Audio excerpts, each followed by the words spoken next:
নগরীর বোসপাড়া থেকে যুক্ত হচ্ছেন মারুফ হাসান। প্রথমেই যাচ্ছি রিপনের কাছে।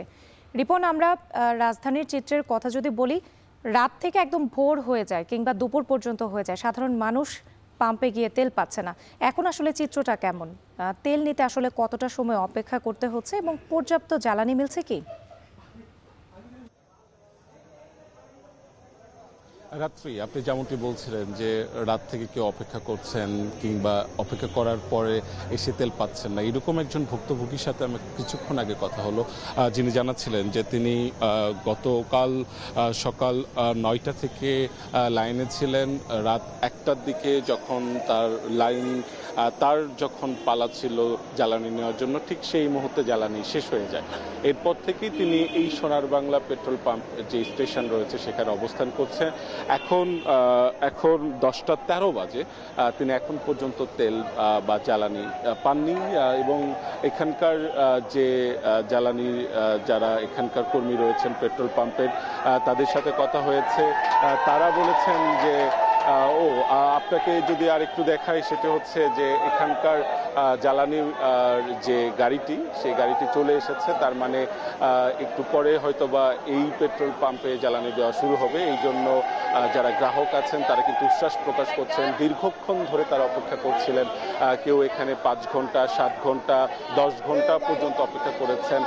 তাদের যে অপেক্ষা, সেই অপেক্ষার যে আনন্দ, সেই আনন্দের প্রকাশটাই আসলে আমরা দেখছিলাম।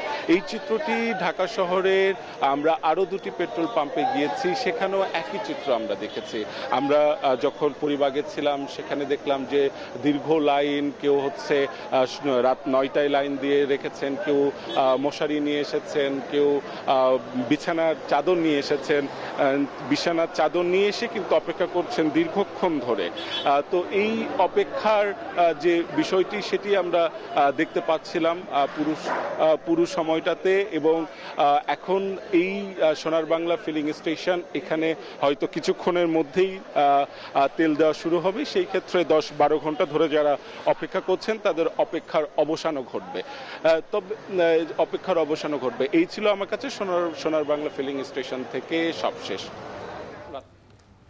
রাজধানীর খবর শুনছিলাম, এবার একটু রাজশাহীতে যেতে চাই মারুফের কাছে। মারুফ, ডিপো থেকে পাম্পে কি পরিমাণ জ্বালানি সরবরাহ করা হচ্ছে এবং অ্যাপে রেজিস্ট্রেশন করে কাঙ্ক্ষিত জ্বালানি তেল মিলছে কিনা?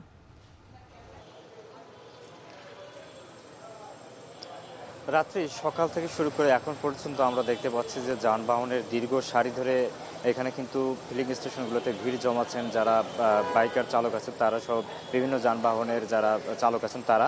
এবং আমি এখন যে জায়গাতে আছি সেটি হচ্ছে নগরীর বোসপাড়ার মেসার্স আফরিন ফিলিং স্টেশনে। এখানে কিন্তু দীর্ঘ সারি, প্রায় 1 থেকে 1.5 কিলোমিটার রাস্তা জুড়ে কিন্তু এখানে বাইকাররা তারা অপেক্ষায় আছেন শুধুমাত্র তাদের কাঙ্ক্ষিত যে জ্বালানি তেল সেটি সংগ্রহ করার জন্য।